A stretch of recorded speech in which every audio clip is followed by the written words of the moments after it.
President Biden's in the swing state of Pennsylvania today, set to hold an event with the Democratic candidate for the United States Senate at any moment. John Fetterman facing off in a tight race against the Republican and celebrity doctor Mehmet Oz. It's a fairly rare campaign trail appearance for President Biden and comes less than 3 weeks before the midterms. The president using the trip to tout one of his party's biggest wins since he took office, the $1 trillion infrastructure bill. Earlier in Western PA, he spoke in front of a Pittsburgh bridge that collapsed nearly 9 months ago. He called it a sign of rebuilding, something he says Fetterman can do.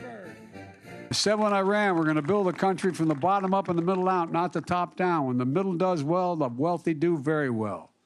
So this law is about more than rebuilding our infrastructure. It's about rebuilding the middle class, something John knows a lot about and talks a lot about.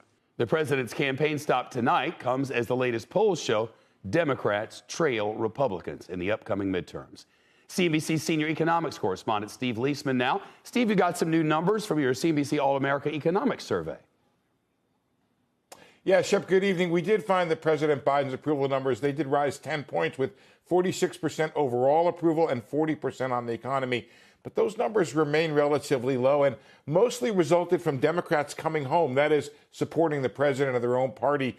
Little change in support from independents on the economy, who give the president just a 25% thumbs up on the economy. The bigger problem for the president and the Democrats is that when we ask registered voters which party has the solution for key economic problems, Republicans have double-digit leads on most issues. For example, a 15-point advantage on which party is best to bring down inflation, 11 points on taxes, 10 points on creating jobs. That's, by the way, factually been one of the president's strongest economic points, but not getting credit for it in this poll. Democrats have a commanding lead on reducing health care costs, but only lead on, quote, looking out for the middle class by 4 points.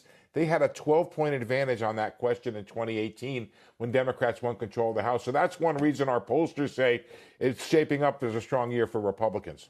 Hey, Americans say their wallets are hurting right now. Surprise.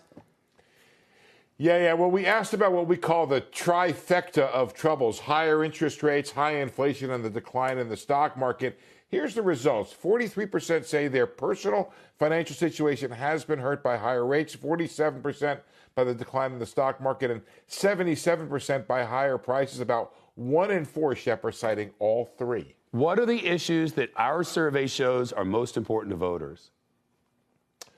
Okay, so overall, for all voters, the top issues in order are the cost of living, threats to democracy, and immigration and border security. But it differs a lot when you dig in and look at by party. Shows the divisions in our nation here. For example, for GOP voters, immigration is first, followed by inflation and crime. For Democrats, it's threats to democracy. That's the number one issue, followed by inflation, abortion, and climate change. Independents, forget everything else.